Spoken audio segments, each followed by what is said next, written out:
What's going on, everybody? This is Living in Arizona Now, and today we're going to talk about the subject of 15-minute cities as it pertains to Arizona. So, what is a 15-minute city? Why do people have a problem with 15-minute cities? What's the benefits of 15-minute cities? Those are the things we're going to go over in this video, so let's go ahead and get into it.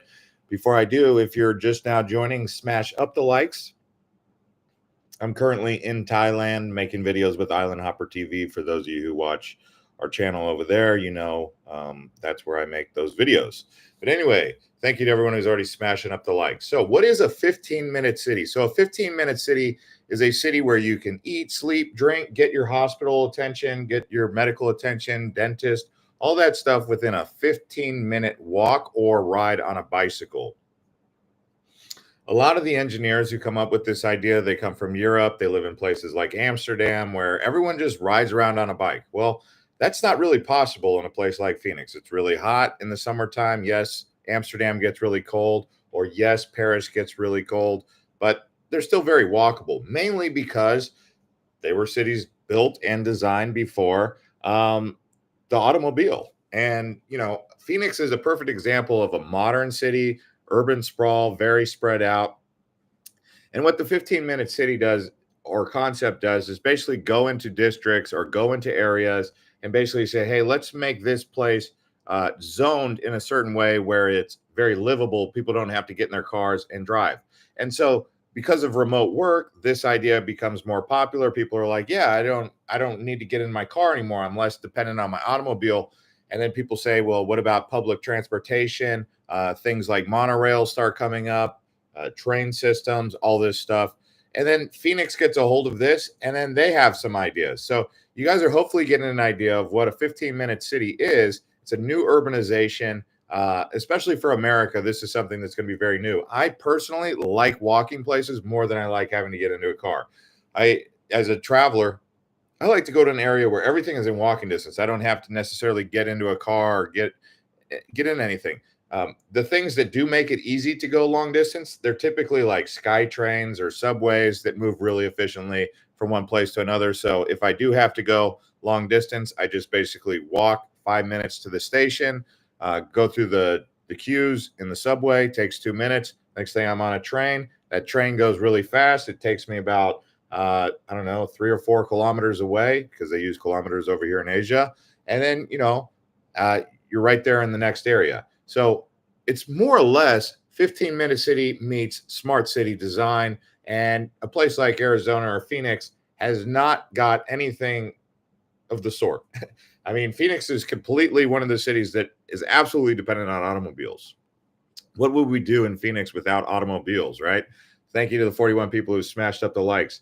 What do you guys think about smart cities as we continue to dive in here and talk about this? So some of the concerns that people have, this is one of them.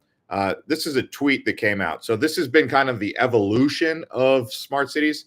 So Carl Benjamin says this. He says 15-minute cities will go from isn't that convenient to why do you want to go anywhere else to your permit does not allow you to leave zone area 17 really, really quickly. So what they're saying is some of these roads or some of the people who are coming up with the ideas for this 15-minute city are using words like you need a permit to leave your zone. Kind of like what you have with a passport, right? In order to go into Mexico or cross a border, you need to have some sort of passport documentation in order to process immigration, in some cases a visa. But they're looking to do that at more of a local level, more at a micro level. And that's what gets people thinking, okay, this is a bit dystopian. So who's really behind this idea? Because I think most of us can agree that efficiency is important, right? Lifestyle and efficiency. And I think most of us can agree that when things are really spread out, like living in Mesa and having to go all the way to Glendale for an Arizona Cardinals game is kind of crazy because it's literally like an hour and a half to 2 hour drive. And traffic, it could be faster, but traffic, you know how it is. Anyway, there's all these factors that go into why it would be a good reason to make a 15-minute smart city and make things more connected and a little bit better, especially in the city. Like if you don't want to live in the city, go live in the outskirts. But for the people who live in the city that don't have vehicles, don't have enough money, or don't need to drive, whatever their reason is for why they don't want to drive or can't drive, make it to where they can actually walk to work. That's been a thing. Now it's not such a thing in Phoenix. It's almost impossible to walk to work because of urban sprawl. Tucson's also coming under the microscope for this as well. Um, so this is something that's kind of created a little bit of conspiracy theory, and that's why I was kind of curious what you guys think of 15-minute cities. If anything, we're just taking a look at where the logic is, why it's even a subject of debate, why people are talking about this more. And I think at the end of the day, we all agree efficiency and ease of access should be a thing in a city. For those of you who want to live in the suburbs, I get it, living out in the middle of nowhere. But if you're going to live in a city, you want it to work without a lot of traffic. You want it to work very efficiently. You don't want to have anxiety, stress, road rage, all those different things come from a city that's not properly planned. But I would say, and I'll leave this out to you guys, what are some things about 15-minute cities that you like? I like the conversation about public transportation. I personally think Arizona would benefit with a high-speed rail that connects at least Phoenix to Tucson, if not Phoenix to Las Vegas, because Phoenix to Las Vegas to Los Angeles now is getting a metro line. Now, here's the thing. I know a lot of people don't like Los Angeles and Arizona. I mean, worldwide, Los Angeles went from the darling Tinseltown or whatever they called it, the city of angels, like the best place on earth, to all of a sudden, like everyone who goes to LA, I would say about 75% of the people who go to LA say, forget that place. I'm never going back. But I'm just saying, it would still be nice to have a high-speed rail that connected Las Vegas or Los Angeles. And then, you can keep building that network out. Rome wasn't built in one day, right? So, I mean, it's going to take time to build the high-speed infrastructure. They do have a high-speed rail that's also connecting from Los Angeles to San Francisco that's taking way too long. It's way over budget. It was already supposed to be done, and it's still not going to be done for another decade. So there has been some problems with that, but high-speed rail is something China has done very good. Japan has done it. Taiwan has done it. I don't see why America can't do it also, unless we're that inferior. I mean, we're not inferior, are we? I guess we have a little bit of problems, but hopefully we could pull it off at the same rate that Japan and China pulled it off. I would like to think. But either way, I've been to some of these smart cities here in Asia, like Singapore. They have some areas of like what you would call smart city design in other parts of Asia. Bangkok, I guess, kind of has a little bit of smart city integration. You'll see it in places like Switzerland, which is basically like a smart country. Dubai, I would consider to be a smart city, although it has urban sprawl as well. It seems like whenever there's a desert, developers just love to go in all directions because they don't see a limit. I mean, they don't even have to bowl over any trees or shrubs or anything. They just simply build a big city in the desert, like Dubai or Phoenix or Las Vegas even is getting urban sprawl. Lulia says housing prices went up like everywhere else. Yeah, housing prices have gone up in Arizona like everywhere else. I guess that would be a subject for another video where we talk about our housing prices coming back down. Are they stabilizing? I mean, where are we at with inflation and interest rates and all that? Thank you to 13 people who smashed up the likes. If you guys keep smashing those likes, I'll keep going. Bar Kopcha says, I don't like any of it. He doesn't like any of the smart city. Potato Head said he doesn't like any of it either. Bar says a permit is just a permission you pay for so that you can do something that would otherwise be illegal. Yeah, I mean, you see permits with fishing, you see permits with hunting, you see permits with building. I mean, it's so much red tape, right? And the last thing you need is permits. I mean, one of the things that's like a permit, I guess you could say, is a toll road. It's like you can't really go on a toll road unless you pay the fare, right? And so that's an inconvenience. I think that always waiting in line for a toll, I don't know if you guys have ever been on toll roads, but you have to wait in line and then you have to like punch a card, give them change and wait for the change, wait for the credit card or whatever's holding up the line. So like permits seem like another additional just inconvenience. I mean, there's so many rules and guidelines these days with red tape and more bureaucracy, and government bureaucracy just doesn't sound good. I think that a 15-minute city without bureaucracy could be a good concept. What I'm saying is where the community controls the efficiency of that city like a town would, not some bureaucrat far away who went to college for something and barely qualified to actually implement it in the real world, right? I mean, we've seen that with bureaucracy and bureaucrats. Those are people that have, I don't know, I don't have a big appreciation for bureaucrats, and mostly because they never worked the blue collar job. I think someone who's worked blue collar, moved up to white collar, those are typically people who are more. Those are better leaders, in my opinion. But bureaucrats, they just go to college and then they go straight into the white collar, and so they skip a whole step there. They just become city planners, and that's why you get a lot of things that don't make sense, and that's because of bureaucracy. I would say those people who are put into positions of bureaucracy should at least wear a blue collar shirt and do the sludge work for like 2 years. That would be my opinion. Um, Sam says, sounds like communism. Hey, Princess Mish, how you doing? JK says, it's hard for me to see desert Southwest cities like Phoenix, Las Vegas, San Antonio, et cetera, doing 15-minute cities. Yeah, I mean, they'd have to start implementing a whole new plan, which could be good. I think a little bit of balance. I think we can reel it in a little bit, the urban sprawl, because right now they're just urban sprawl towards Florence. They're like going out towards beyond Buckeye now. Bill Gates was going to build a smart city in Arizona out there by Tolleson, and then not Levine Tolleson. I don't remember the exact place, but it was out on the other side of the White Tanks. And what happened to that? That got canned. There was a lot of big plans going on for Phoenix that got scrapped. I don't know why they scrapped them. I mean, Phoenix has just been growing, and it seemed like we just lost the Arizona Coyotes to Utah. I mean, they think Utah's a better market. The Diamondbacks might leave Phoenix. I mean, I don't know what's going on with Arizona, but it seemed like we kind of we're backtracking.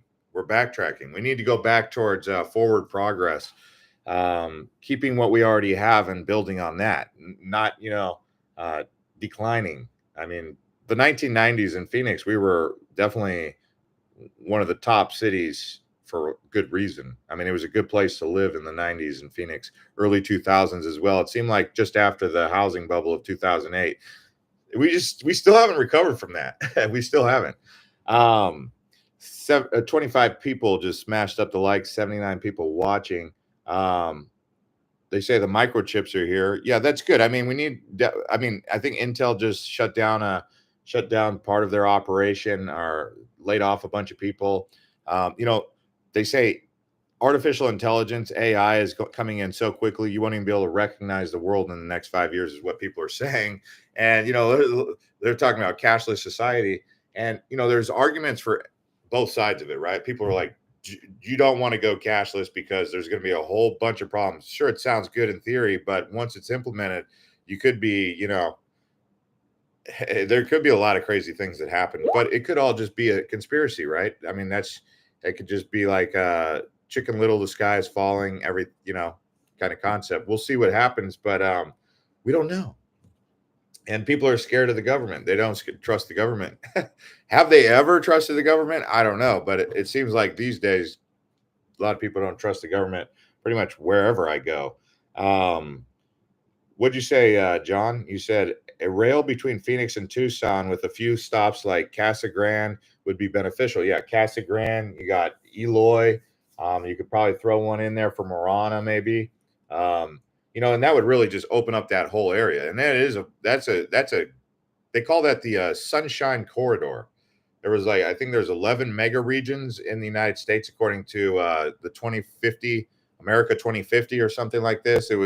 They're basically saying the mega regions are like the Bay Area, Los Angeles, San Bernardino Valley, all that, Phoenix to Tucson, Dallas to or Austin to San Antonio. I think Dallas to Houston is like some sort of corridor. Atlanta to Charlotte is some sort of corridor called Piedmont. So, you've got a lot of these super regions. Phoenix to Tucson is one of them.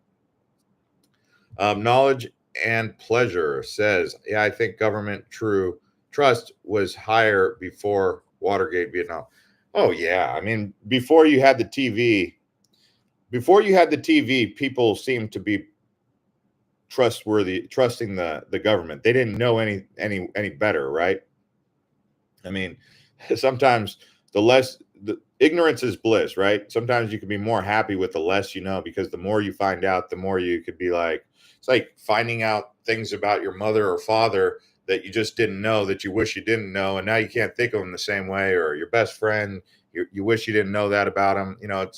It's something like that, I guess you could say. So once the television came out, and then you add the internet on top of that, and then you add the cell phone into that, the social media, and now you have just insanity almost. People are driving themselves insane with the amount of information they get from conspiracies and stuff like that. But had I not heard any of those, I'd probably say a 15-minute city just made too much sense until I started realizing that, oh, it's not as people aren't, the government isn't as nice as we thought they were. They aren't on our side, huh? Because that's what everyone thinks when they're ignorant to it. They're like, yeah, the government wouldn't do that. No, they're looking out for us. That's the kind of thing, right? Smart cities and social scores that qualify to which hood you get. Yeah, I mean, they talk about a social credit score where basically, um, you know, how you are as a person, you get a score for that. It's more than just your financial records. And in some regards, I can see how that could be a good thing. It's kind of like a lot of people like to go leave reviews, say on TripAdvisor. If you're a business owner, you're probably not really a big fan of how people can just slander your business or your company online, and then you can't review the customer. So someone had this idea that you review the customer. So like, let's just say someone goes to places, and the only time they ever leave reviews is when it's a negative one. They never are like, they don't have any gratitude, so they don't leave reviews when they have good service. They only leave reviews when it's bad or when it's perceived bad. So what if someone was able to like rate them as a person, as a patron, or as a customer, consumer? How good are they? So it's kind of like you can do it to the businesses, but they can't do it to you. So these are things that kind of come up where, but the problem is, once you get too far into that, you start taking away people's rights to privacy and all that stuff, and that can be a problem. So it's really something that's up for debate. I mean, a lot of this stuff is protected under amendments. There's, the first, second, third amendment. Asadia says you will need permission to leave your 15-minute area. That's what the conspiracy theorists say, right? That's what they think is going to happen. That's why they say it's not a good thing. But again, this AI stuff, transhumanism, where they're basically looking to take humans and replace it with artificial intelligence, scares the heck out of a lot of people, including me. I mean, at first I thought it was great, and then I started learning things about it, and I was kind of like, whoa, hold the phone here. This seems like it's going to be replacing humans. Where are all the humans going to work? What are the humans going to do if the robots can do everything? Once they get robots, I mean, it's going to destabilize so many different careers and jobs. Even YouTube, like people actually make videos that are fake synthetic footage with a fake synthetic voice. Some of you guys actually right now are actually only watching artificial intelligence videos. You're watching videos that are made basically by an AI with an AI voice, written script by an AI. So they're your teacher. The AI is already your teacher for some of you. That's why I don't really, when I hear an AI voice or a fake voice or see some fake stuff going on, altered content, I just check out of it. I'm like, don't show me AI stuff, because I don't want the AI with no consciousness, no morals, no ethics, no feelings, no emotions controlling my life. Because that's, for me, that's going to be like, it's a dystopian future, because I don't support that. I don't support that. I'd rather be around humans. Like, the more we've become detached from humans, the more dysfunctional people have become. They're depressed, sad. Like, sometimes being around a great group of friends can raise your serotonin way more than any sort of pill. People have to take pills to replace things that were normally done naturally. How do I know this? You go to the Philippines, they're poor. They have nothing. They literally dirt poor. Like, they make $10 a day in their whole family, and the family's got 5 kids, and they still are smiling and so happy. Why? Because they're all together around people that they like. You see this in Africa. You'll see this in other places where they haven't quite got the modern world impacting it. Not a lot of people have cell phones, or and they don't have much materialistically, but they have smiles and they have each other. Well, in America, you got a bunch of cranky hanks, a bunch of people who are just upset and irritated and not happy and stressed out and anxious. And they got a car, they got running water, they've got brand new house, all this stuff, all the bells and whistles, but they're not happy. Oh, it's because they're lacking proper human connection. So AI would just bring in way more of that like thing that's missing, promote way more of that problem, which is a lack of human connection. Bob says, "What if I am the AI?" I mean, how many of the viewers on this could be an AI? We don't know, right? Bob's probably one of them. Knowledge and pleasure. 15-minute cities aren't a government idea. It's an idea we have pressure our local government into providing. You won't need permission to leave the area. Right. So, I mean, 15-minute cities make a lot of sense because people are like, hey, why don't you build things a little closer to home? Why don't you design cities so they're more accessible instead of having to make them so far away? People ask that. People complain about that. They go to town council and they ask for that. But again, the conspiracies came in. We don't know where they came from. They could have came from the people who want to keep doing the urban sprawl. They just put these conspiracies out there and people buy into them. It's like this idea that you're going to have to ask for permission to leave your zone. Like, what if that's not the case? What if that's just a lie? That'd be fake news, right? So we'll see what happens. What's up, Jay? What's up, John? What's up, Bob? What's up? Danny, how you doing? Thanks for chatting about this. Ignorance is not bliss. Ignorance is not bliss. Well, yeah. I mean, some things you need to know about, right? Like you need to know. I'm just saying some things you need to know and some things you don't need to know, right? I think that's true, but I hear what you're saying. John says Tempe looks like it's moving rapidly and high tech with housing and walking distance. Yeah, all around that Rio Salado, that whole area around Arizona State University, they've really just totally changed it. I mean, if you look at a picture of I think it's the 1996 Super Bowl between the Steelers and the Cowboys, it was at Sun Devil Stadium at Arizona State. You look at that picture, you can they had the blimp, the Goodyear blimp would fly over and take a picture. And you can look up those Super Bowl between the Pittsburgh Steelers and the Cowboys of Sun Devil Stadium, what it looked like down there. It was a dry river bed. I mean, the whole area looks way different now. I mean, it's like literally that was just 25, 30 years ago. Okay. Things have changed big time. Are there new townhomes and cities come to AZ? Are there new townhomes? Oh, towns and cities coming to AZ. Well, there's always like up and coming areas. Phoenix has a couple that just kind of sprouted up. Like Maricopa was one of them. Superior's doing it. Santan Valley, Queen Creek. I mean, there was times when Queen Creek Queen Creek was past the edge of nowhere. Gilbert was the edge of nowhere. Before Gilbert was the edge of nowhere, Tempe was the edge of nowhere. Before Tempe was the edge of nowhere, it was downtown Phoenix. I mean, I know people that are alive today that said they used to drive the dirt road from downtown Phoenix to Tempe. I'm just saying. So, I mean, things have changed a lot. As far as like some of the towns and cities around Phoenix or around Arizona, you've got places we mentioned in our last video that we made about the best secluded areas, the most secluded areas, Forest Lakes up on the Mogollon Rim. We've seen it with Pine Top Lakeside, just kind of, they usually start out slow and then they grow over time, right? So it's kind of like the snowball effect. It starts out small and rolls, and then as it keeps on going, it gets bigger and bigger. Like Phoenix, for about 100 years ago, Phoenix wasn't even the largest city in Arizona. So, I mean, things can change just like that. Cities can change. New towns can come in. Places like that are about to be booming, we can make a whole video about this, but places that seem to be booming, like around Cottonwood, Cornville, that whole area, they call it the Verde Valley. That's an area that's getting ready to boom. It's already been booming, but I mean, it's getting ready to have another layer of expansion put onto it, it appears. Then you have places like Prescott Valley. I mean, Prescott Valley and Prescott, that's going to keep growing too. I mean, that's like a mini Denver. It's just a matter of time before Prescott Valley and the Verde Valley kind of pick up. I mean, good places to buy real estate, in my opinion, if you got some time to wait. Then you have places.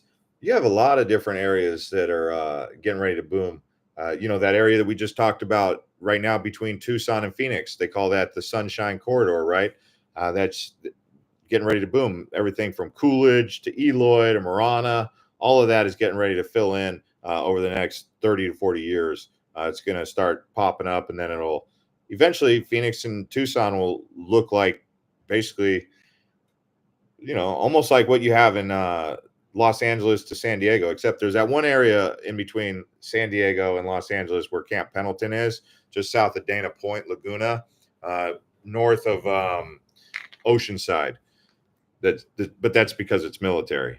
There's no real military bases in between Tucson and Phoenix that could stop the land development. There is Native American Indian reservations, though, like Gila River Reservation. Those are plots of land that are zoned differently that are not a part of the planning. But a lot of those just end up like what happened with Talking Stick, right? The casino, that's all on the Fort McDowell Reservation.